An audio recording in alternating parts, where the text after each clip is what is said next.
Good evening.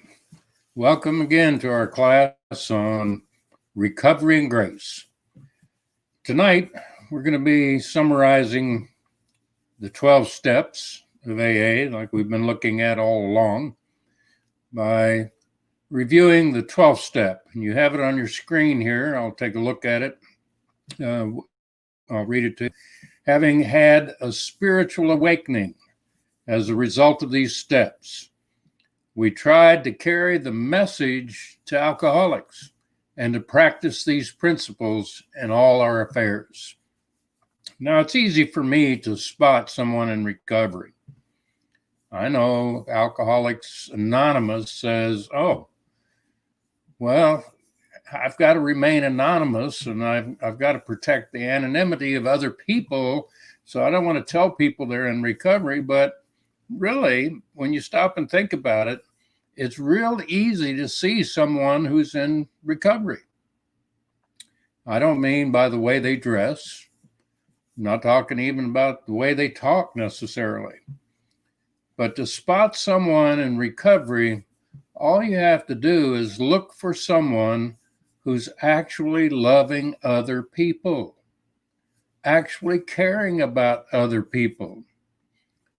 Look for someone who is broken free from that obsession we have with self, that obsession we have to care only about ourselves, to ask what's in it for me, and to be fully obsessed with ourselves. When you see someone who's breaking free from that obsession with self, you see somebody in recovery. And that's really what the 12th step is all about here. It's about caring about other people. Now, back in the 8th and 9th step, we began to do what I referred to as we turn the relational corner. And the reason I use that analogy is the fact that our relationship with God, Christianity, if you will, is not a religion, but it's a relationship, a twofold relationship. A relationship first and foremost to God, a relationship we have personally, vertically between us and the creator of this universe. The second aspect, though, is equally as important, and that is our relationship to other people as well. In fact, the Bible makes it very, very clear in many different places that how we relate to other people is a direct mirror image of our relationship to God. You see, religious folks have a tendency to get the idea that they can go sit on a mountain and contemplate their navel and have this wonderful relationship with God. I beg to differ. Your relationship with God, to God, is actually lived out in your relationships to other people. Now, I'm not going to take the time tonight, all our time tonight, to expound upon that, because I just simply want to mention the fact that this is an important concept that centers in the 12th step. As a matter of fact, the big book in the chapter 7, in Working with Others, starts out by insisting that if we're going to maintain a recovery, if we're going to maintain what we've begun to experience in terms of God setting us free from the bondage of self, we're going to have to work with other people. We're going to have to relate to them. We're going to have a healthy relationship with other folks. And of course, Big Book is concerned with other alcoholics. And so that's why you have the way it's worded here is having had this spiritual awakening as a result of the steps, we want to carry the message. We tried to carry the message to other alcoholics, or people in trouble. Now, I'm going to broaden that concept because as we've done this evening or all along in our class, and we'll do this evening, recovery is not just about alcoholics. Recovery is not just about those people who are addicted to drugs or alcohol. Recovery is something that is needed by every human being. All of us are born, as far as God is concerned, in a dysfunctional state. That's the natural state of all human beings. This is why Jesus insisted to that religious ruler he met with at night. He said, "You've got to be born again. You were born once into this world as a natural descendant of Adam, having received from him the characteristics and the nature that is opposed to God. It's a selfish and self-centered nature, as the big book identifies, which is the center of all our problems. It's not just for the alcoholic, it's for all human beings as well. What we've been concerned with throughout the entire class is how is it that we human beings are going to recover? Not just we alcoholics or we drug addicts, but we human beings. How are we going to recover? Jesus put it very simply when he said, you've got to be born again. You've got to become a brand new person. Now, that is the crux and the core of the spiritual awakening that we've experienced throughout these steps, is that we realize we're no longer the same person we've always been, that God has done a miracle. He has actually worked in us, not only to set us free from our addiction, whatever that addiction might be, but also to create a brand new person that we've identified throughout. And that new person now needs to live out a new lifestyle.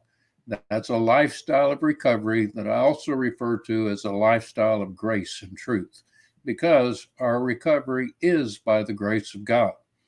Now, when I spot a person loving another person, when I'm able to see that, and it doesn't matter what the context is, it could be intimate context at home, it could be a context in the workplace, it could be out in the community somewhere. When I actually see another person and their behavior loving someone besides themselves, giving to someone besides themselves, I think to myself at that moment, that person's in recovery. Now, they may not be recovering from alcohol abuse or drug addiction, but they're in recovery from that basic selfish humanity that we're all born with. And so the 12th step actually elaborates on that recovery and tells us basically how to continue that recovery by working with folks who need recovery. They use it in their specific context. They speak of alcoholics. Obviously, alcoholics need recovery, as do drug addicts and others.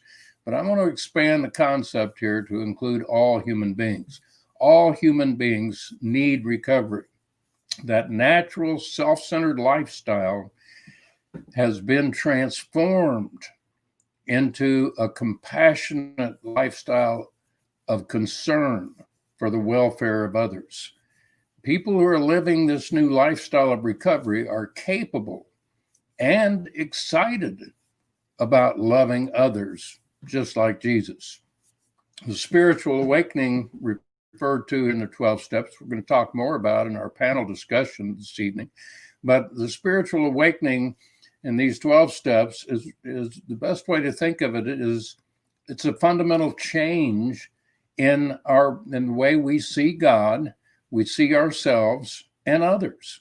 You see, the first 3 steps give us an opportunity to develop a relationship with God, who is not just a white-haired old man sitting on a throne way up in heaven, ready to judge us, scrutinizing every move we make. No, he's a loving Father who will and does do for us what we cannot do for ourselves. Step 4 through 7, we come into a new relationship with ourselves. We emphasized it as we studied those steps, but let me remind you, the most critical aspect of steps 4 through 7 is we get real about that old self we used to be and all of its characteristic baggage called character defects and shortcomings and wrongs, sins. The Bible simply lumps that up in one term called the flesh. We get real about that flesh. Well, how do we do that? We get real about that flesh by realizing that's not us. We're no longer after the flesh. You see, being born anew, being born again, having this spiritual awakening means, in essence, we are a brand new person. So being that new person gives us the courage to actually look at the way we were and look at the consequences of that. In steps 4 through 7, then we have a new relationship with ourselves, being able to distinguish between the new person God has made us to be and that nasty flesh we've carried around with us throughout our lifetime. And finally, in steps 8 and 9, we turn that relational corner and we begin to think about, care about, seek to make amends with other people. Now, when we have recovered in that sense, when we have been recovered, I should say, by the grace of God, the telltale sign for that is that we care about other people. We love other people. You see, this is the epitome of a lifestyle of grace. It's not just that we are free from our own guilt and sin and penalty of sin, etc., but the lifestyle of grace is the fact that we can actually love other people like Christ. We can actually enter into a completely different lifestyle of caring about, having compassion for, tolerance of other people. And this is the real gist of what I refer to as in the 12 steps as a 12 step. In fact, one of the phrases I think used in the recovery rooms very often is 12 stepping. It describes a lifestyle of actually caring about other people that are hurting just like you were hurting before and carrying that message of recovery to them. Now, the big book in chapter 7, elaborates on many of the obstacles and many of the problems that we're going to face when you set about to try to help someone else in their recovery.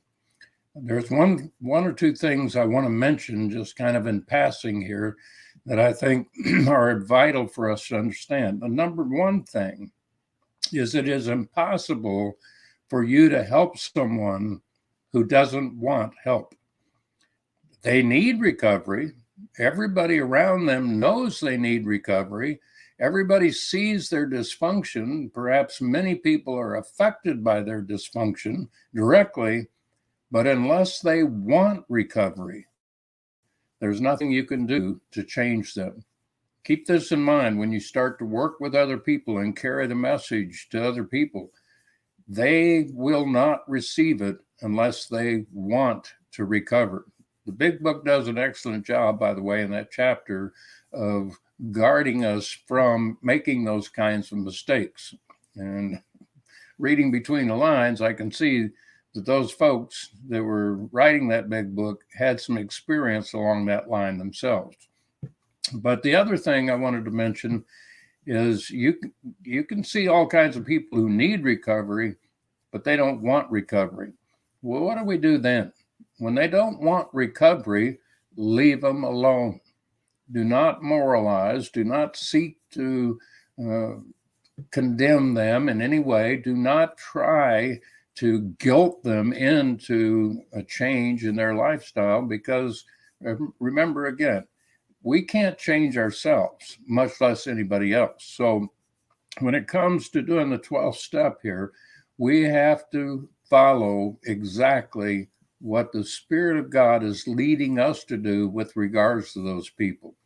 You see, when we love other people like Christ, when we actually turn the corner here and we begin to care about other people, there's a whole new area opened up to us that we need to learn about. We need to learn about not only other people and their problems that we can share with, but we also need to continue to learn about ourselves. And one of the most serious pitfalls in trying to help other people in recovery is what is simply referred to as enabling them.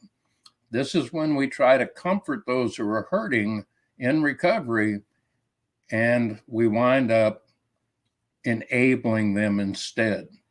We want to make their life easier, but really what appears to be an easier lifestyle for them could actually lead them to destruction. So there are many, many pitfalls when it comes to doing the 12th step here that will ultimately lead us into the same kind of problem. And so really what I want to share with you tonight, and I'm hoping that you can get the spirit of this thing, even though I haven't got much time to explain it, is that when you turn that corner, when you turn that relational corner and you actually begin to carry the message to others, the very last phrase of the 12th step has got to be seared in our brains. And to practice these principles in all our affairs. You see, what we're sharing with others is a lifestyle. We're not just sharing information with them. We're not preaching at them. We're not moralizing. We're not, in any sense, dictating to them, but we are simply living out a lifestyle in front of them. To practice these principles, and I believe Pam will have a list of principles for you to correlate with each step in our discussion here tonight, but to practice these principles in all our affairs has to do with our lives. You see, it's our life that is the greatest testimony to other people. And that's one of the things that I appreciate the most about the big book, is the majority of it is a testimony of how other people recovered. Our example, our own example of living out a lifestyle of grace and truth, of living out a lifestyle of recovery, is the most powerful tool we have to help other people with. And so I'm going to close this session tonight before I bring on the panel, just by encouraging you to practice these principles in all your affairs. In other words, to practice each of the steps. Now, I've said it repeatedly, and I'll mention it again tonight, that these steps are not to be done, or these principles are not to be applied alone, one by one, if you will. No, they go together. To do step 1 means you're going to do the rest of the steps as well. To do step 12 means you're practicing all the other 11 steps as well, because they're not just steps in a sequence, in a time sequence.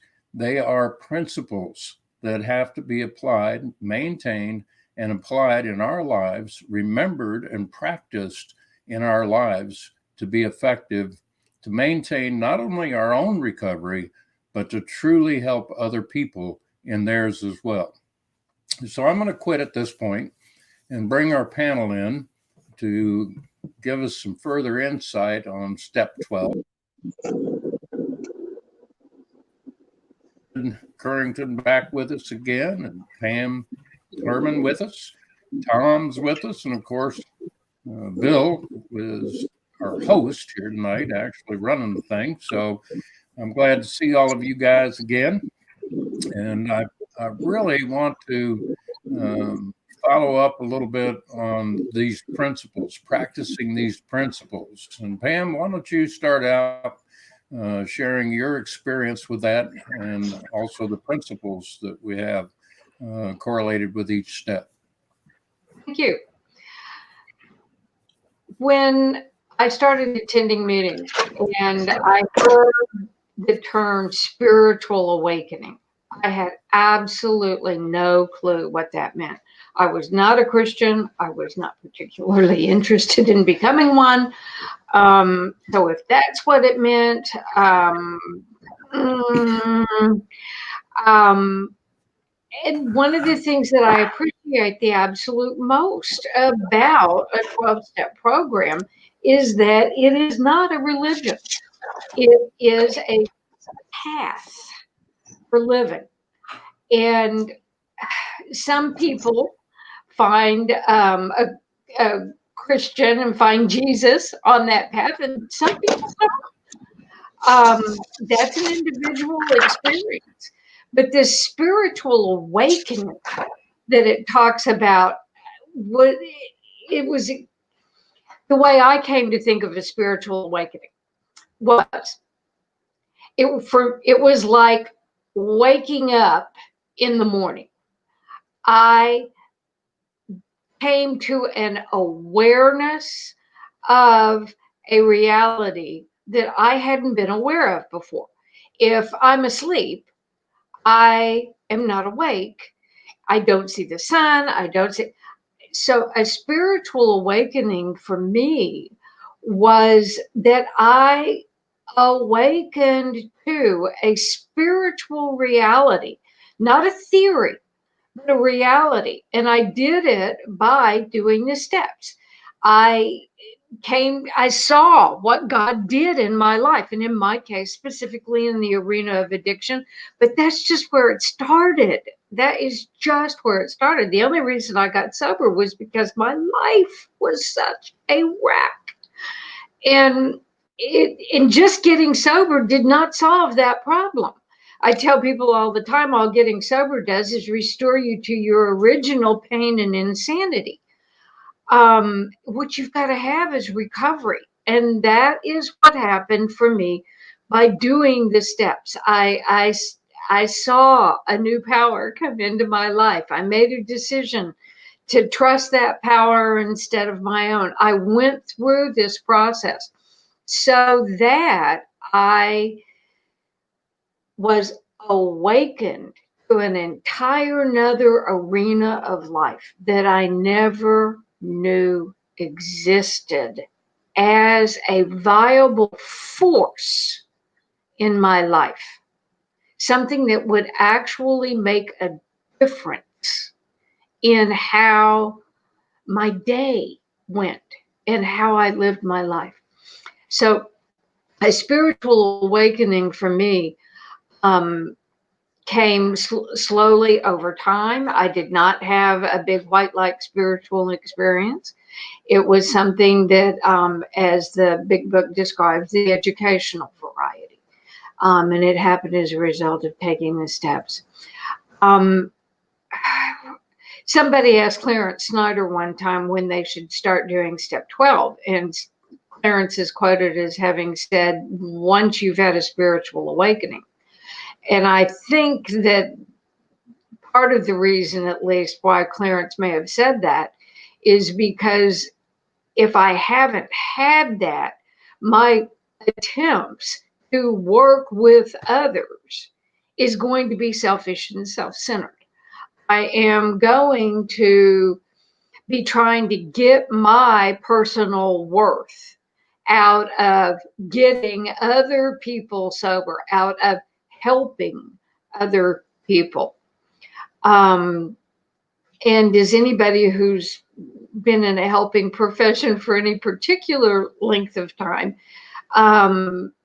knows that can be a really unfulfilling experience. As you said, John, the standard line in the program is that this is a program for people who want it, not for people who need it. And that the spiritual principle behind that is the same spiritual principle as sharing the gospel with people. That if I'm trying to share the gospel with people who are not interested, I end up driving them away. I end up giving them the experience of, quote unquote, having religion crammed down their throat.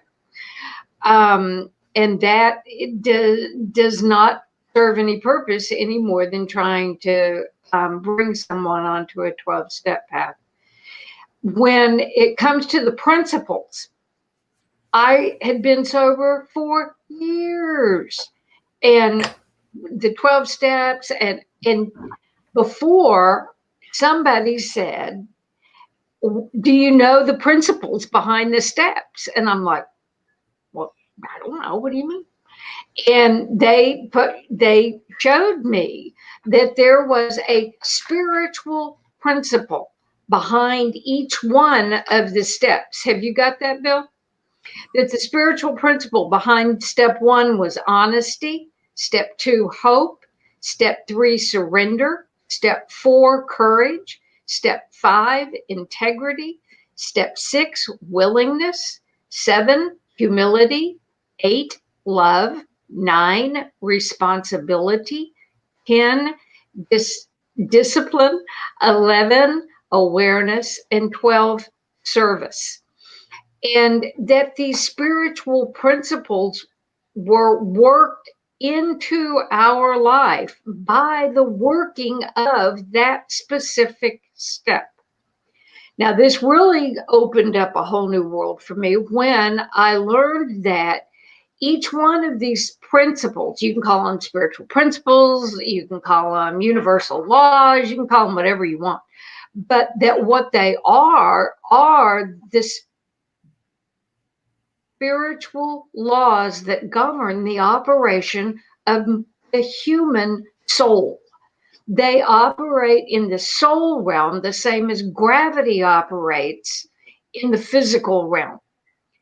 Just as my life goes better, no matter whether I'm Buddhist, Hindu, Muslim, gay, black, white, it doesn't matter. My life will go better if I live it in accordance with the physical law of gravity. Trying to live my life in defiance of that law is going to get me hurt, no matter what. Well, I was taught that it was the same way with these principles for the soul, that when I tried to live a life in defiance of those spiritual principles, I was basically jumping off of emotional Empire State Buildings, trying to defy the law of soul gravity. These spiritual principles keep my soul rooted and grounded, keep me from getting hurt. And when I practice these principles in all of my affairs, I was reading for tonight's message, and I think again it was in the Came to Believe workbook, which we haven't talked a lot about, but they said that if I wanted to practice the principles in all my affairs, all I needed to do was take the word alcohol out of the first step and put whatever my current issue was in that place, and then continue to work each one of the steps on that issue. That's what it would mean to practice these principles in all of my affairs. Carrying the message to others, I was, again, in my reading, someone said, yes, hurting people hurt people, but helped people help people. That the only way I experience the truth and the reality of what I have been freely given is when I freely give it away. People ask me why, after 34 years, do I keep going to meetings? Am I afraid I'm going to drink? Am I don't have enough Jesus in my life? Why do I keep going to those? One of the main reasons I go to those meetings is because that's where people who at least claim on some level, even if it's just for the court, but they claim on some level to be interested in getting clean and sober. I don't have to run around. I don't have to look for them. I go to a meeting, and there they are. Again, as my hero in this program said, every 12-step meeting is a room full of people who claim to believe they are going to die if they don't find God. And I know where he is. Why wouldn't I want to be there? Thanks. Fantastic. Well, Pam, I think it's evident that you go to meetings because you don't have enough Jesus, right? I think it's just the opposite. I think it's just the opposite. You go to meetings because you have the life of Jesus. That's the whole point. You have his life in you, and that is the recovery that you share. You're the one. You want to share that with others. You're the one that, after leading me to the Lord, when all the good Christians were telling me that good Christians didn't go to AA, I sat in your office and I said, do good Christians go to AA? Because I wanted to be a good Christian, right? And I will never forget, you raised up over that desk at me and you said, let me tell you what good Christians do. Good Christians seek God for where he wants them, and then they get there with their whole heart. Best advice I ever had. Thanks. I see AA as you just described it. You got a room full of people looking for God to do for them what they can't do for themselves. And to me, it's one of the greatest places to find those people who need the help. I appreciate and your there's over 100 flavors out there for whatever ails you. that's fact. I appreciate it, and I appreciate your help in this class on recovery and grace. I don't think it would have been near as effective without your participation in this, and I thank you for that. Thank you. I want to switch over to Tom. Tom, what are your thoughts about the 12th step here? I just kind of have a couple of summary statements that both you and Pam just kind of jogged loose in my mind. First of all, this spiritual awakening, what it means for me is, as my spirit started to awaken in me, I started becoming more and more comfortable in my own skin. And I think that's one of the easiest ways to describe someone that's had a spiritual awakening, that's living out the reality of that awakening, is that they just started becoming more and more comfortable in their own skin. So it doesn't matter what type of stress you put them under, what type of environment it is, what type of setting, they just are comfortable with who God has made them to be. And it allows them to not have to put on a mask or a facade, to just be the reality of who they are. And to me, when you run into someone like that, there's a great attraction in that, and Pam was talking about, you can't force feed this on anyone. That there has to be an attraction. They just have to intuitively know that whatever it is this person's got a hold of is something that I might need to consider for myself. And then that's the segue into offering the advice of these steps. And maintaining recovery is really nothing more than living out a lifestyle of grace and truth and being comfortable in that lifestyle. That lifestyle makes me extremely comfortable with myself. Doesn't mean that I don't screw up, doesn't mean I don't make mistakes. And that's why, thankfully, there's a 10-step, So, I definitely feel a kinship with alcoholics, because the same steps and lifestyle that's makes them healthy, makes them functional, makes them whole, also makes me all of those things. And there's a extreme attraction to be around people that are living out that lifestyle. And finally, I think that leads to, this Pam mentioned being, a good Christian. I think the model for a healthy and vibrant church group is a healthy and vibrant 12-step group. It's the same principles involved there. So I'll just leave you those bullet points, because I know Dave and Bill have some things to offer there. So I'll let you guys pick it up from there. All right. Thank you, Tom. And I want to comment on your headgear tonight. This being our last broadcast, it's, you've kind of taken the shine out of the picture with that cowboy hat. Now, Tom is a literal drugstore cowboy. That's true. He owns is an owner of the pharmacy here in town in Okeechobee, and I'm proud to have him as a friend and a fellow elder here at Freedom Ranch. And I appreciate your being with us every night, Tom, and your comments. It's been It's been very informative and very good to have you with here. So I just want to thank you for that. Well, thank you, John. It's a Let me labor of switch love, over to for David sure. now. Amen. David, what's your thoughts on the 12th step here, bud?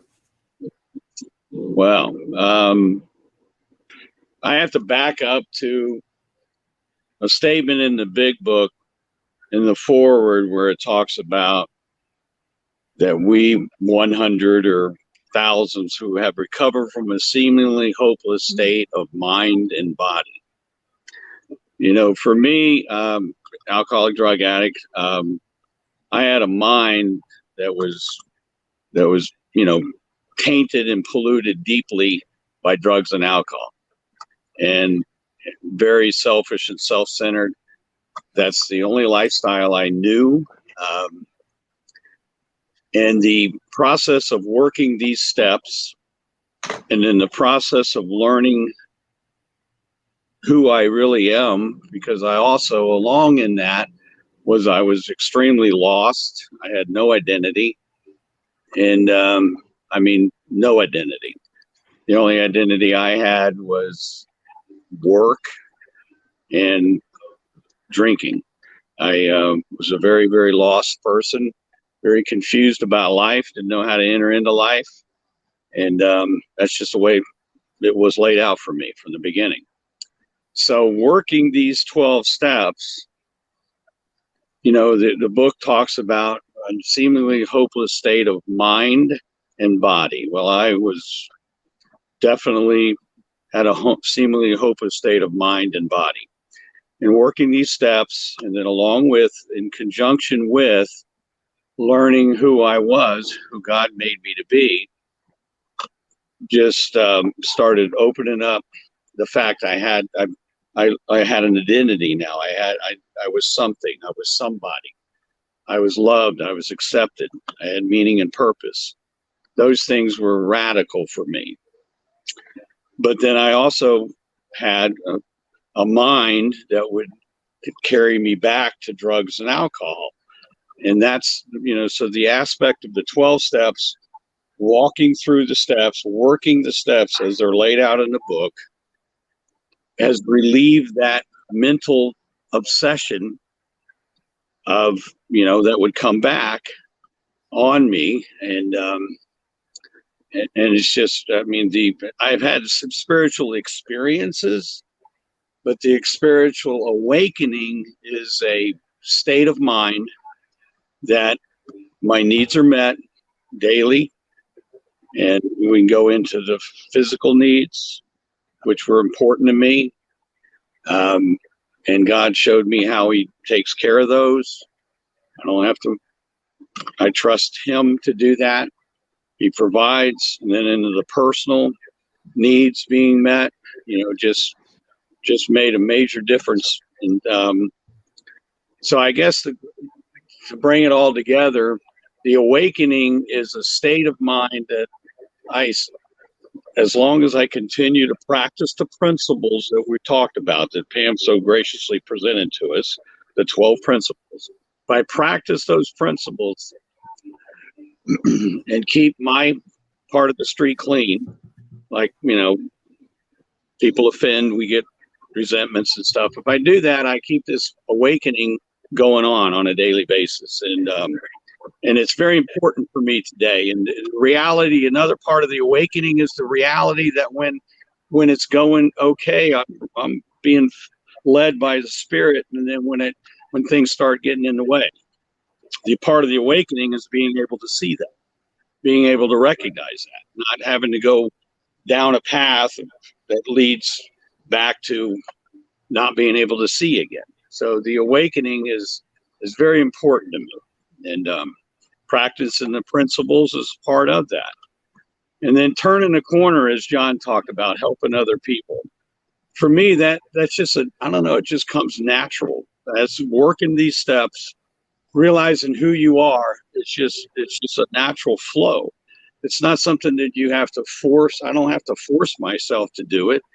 I look around me, people that I'm involved with in work or in different social events. I'm aware of what's going on with them because I have a liberty and a freedom that I'm okay. And so that is just, for me, it's a natural flow from working the steps and the principles and realizing who I am. So, thank you. Okay, David, thank you. I want to compliment you and congratulate you on making it through this series. I know you entered into the discussion on the panel here with great fear and trepidation, having never done this thing before, but you've done a very good job, excellent job. Your faithfulness is appreciated. Your testimony is appreciated and has been by all of us and all those who've heard you. Encourage you in that, because this is just the beginning. This is another avenue that I see that God is opening up for us to be able to carry this message to others. And so I'm happy that you've been alongside of us all along, and look forward to you continuing in our next endeavor. Bill, let's go to you. All right. Sounds good. One of the things, when I think of spiritual awakening, the first part of that phrase, I really came across a picture the other day that really kind of made me see that our spiritual awakenings, having a spiritual awakening, that you have many throughout your life. Scriptures talk about us being changed from glory to glory. So you're born again and you're a baby. And my reaction is I got legalistic, performance-based very quickly, fell flat on my face enough times to know that I was either going to walk away from God or I was desperate. And then he taught me grace. He taught me the new covenant. He taught me identity. And then I went into another, I think what you're saying is that what I'm saying as far as spiritual awakening, I know for me personally, I've had many times where I've had spiritual awakening because I was a Christian, practicing my faith the best I knew how, through the church, that kind of setting, going to church on Sundays, prayer meetings on Mondays, fellowship, listening, meeting, and God was always teaching me. And I like this quote from William Paul Young. He says, "The only time you find God in a box is when he wants to be with you." God would get in the box that I had him in with me, and when he knew I was ready, he'd blow the size off of that box, and I'd see, wow, God is bigger than I ever could imagine. He's not into he wasn't in this box that I had God in. So it's darkly, and God is changing us from glory to glory. And look out, if you're new to this, you're going to have many spiritual awakenings. Many times when the light bulb clicks on, God speaks to you and shows you. In fact, I was talking to John today about things God has been showing me about my own grief journey, and it's been really, really good. And to be honest, this journey blew a lot of sides off of the boxes and made God even bigger, more magnificent than I can ever imagine. So having an awakening, it's not. I don't think it's a one-time deal, but it cost 13 years into trying my best. Came across the recovery community, and like you were saying, it's attractive. They had something I wanted, and I found my sponsor. He was going to alpha classes, but it was really the AA community, recovery community, and I asked him to do the test. And one thing that he did, I had a good sponsor that showed me, Pam, about the principles that you're talking about. At that time, and maybe all of you have experienced this at one time in your life, network marketing, right? They have a new product and they tell you how if you bring people in and sell this product with them, you can get rich. At the tier level, it's not a bad, it's not network marketing and multi-level marketing. It's a good economic model, but they promise you a lot of things. And so I got him in with my group, and he called me one day. He goes, "I'm out." I said, "What do you mean?" He goes, "All the stuff they're doing is deceptive to people. That's dishonesty, just with things like saying, like you said, for example, they tell you to call your friend and say, 'Hey, I'm on my way out to come, but I got to talk to you about something. Let's take a coffee,' and leave it at that." He goes, I'm playing games." He goes, "I can't do that. It's too familiar. I'm out." So he was practicing the principles in all of his affairs. And I really like that. That like just hit me. I was like, man, this stuff's serious. You got to take this serious and practice these affairs. It's not a game that we're playing here. This is a matter of life and death. And so that was a good awakening for me, even then seeing that. But I know that the second part of that, of service, of carrying the message, giving back to others, that too is crucial. You can't stop at step 11 and say, "Hey, I just want to hang out with God. This is great. I'm meditating. I'm with God.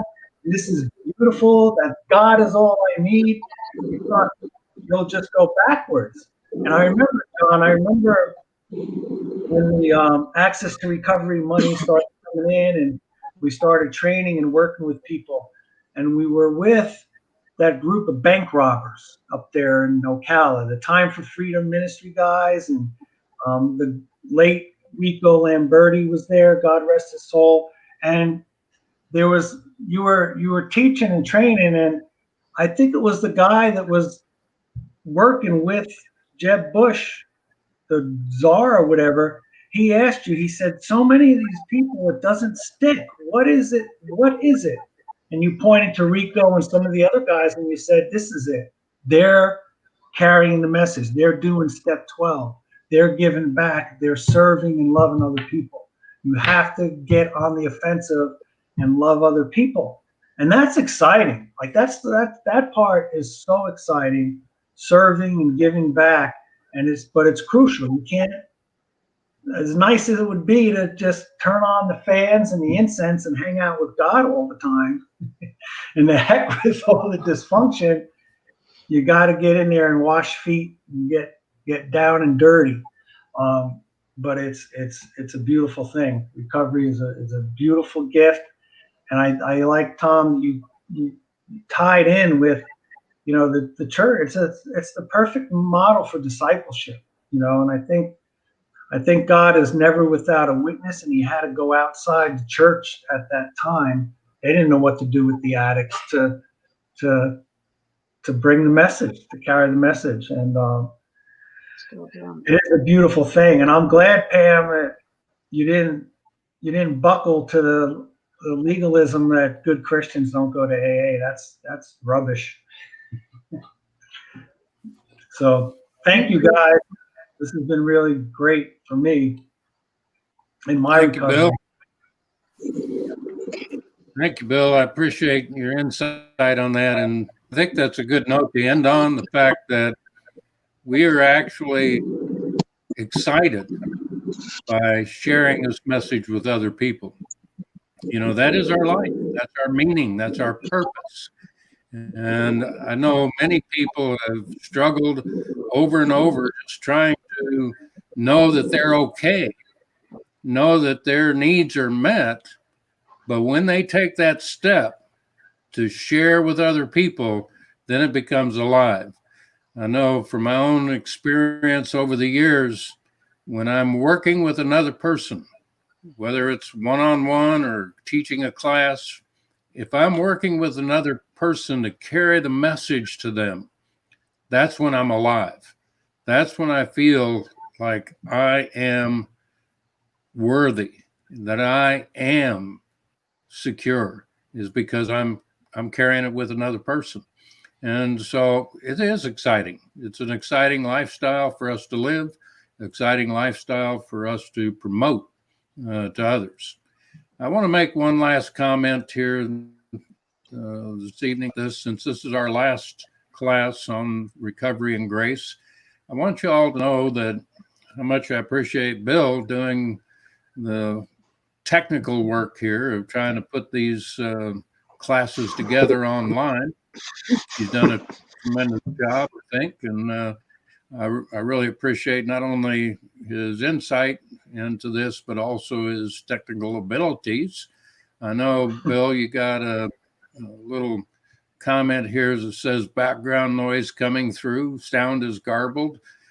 So you being the technical expert that you are, I'm going to put that off on you, but I want to apologize to our listeners for that. We have yet to figure that stuff out. No, I fixed it. This is like, yeah, this is like a work in progress here. So bear with us, so we can continue to get better as time goes on. But I hope that you receive the message, notwithstanding the technical difficulties that we've all had with this. But I do appreciate Bill hosting this and putting it together for us. We will be doing some future work. I was telling the panel here this evening before we came on that I will be calling on them again. What I'm working on now is another series entitled Connecting the Dots, in which I'm going to try to put together the connections of the 12 steps that we've just been studying here, along with the Alpha series, which we've made mention of several times, along with the Relational Empowerment series, and try to put everything together in one class. Now, to be honest with y'all, to me, that's kind of like taking 1 pound of peanut butter and trying to put it between 2 Ritz crackers. In other words, it could get messy here, but we're going to give it a shot anyhow. Give me a couple weeks to try to put the outline and agenda together and share that with our panel.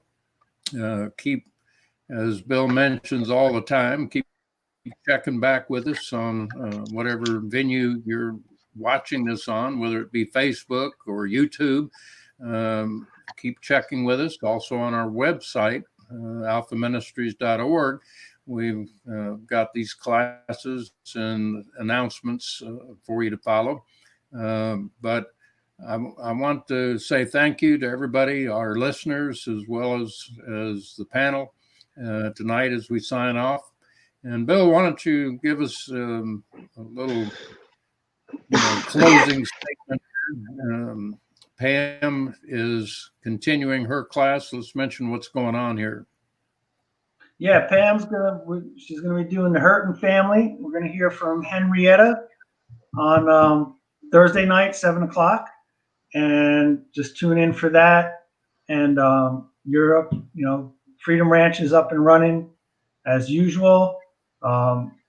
Reach Community Church, I know people tune in from there, our sister church, and they are, they're meeting at Causeway Cove, but Dave and a couple of us came out to Freedom Ranch because of the weather. Their church on the move, which is a pretty cool thing. They don't have buildings, and they're continuing to go on. So you can go on without a building. For those, because I was talking to somebody today at work that's dealing with a family member that's an addict, and just the family doesn't, they're not familiar with recovery or AA or anything like that, and that's the direction I pointed them in. But if there's anybody, I like how we said you can't chase that person. They don't want recovery. They're not good if they don't want it. And you practice the Jesus principle where he said, let the blind lead the blind when they fall into a pit, And what do people do when they fall into a pit? Jesus isn't saying I don't care about that person. The hell with them.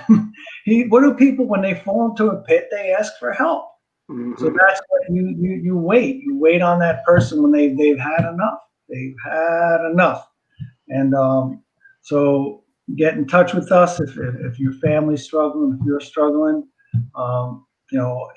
Anybody here would be glad to talk to you. So just inbox us and get in touch with us.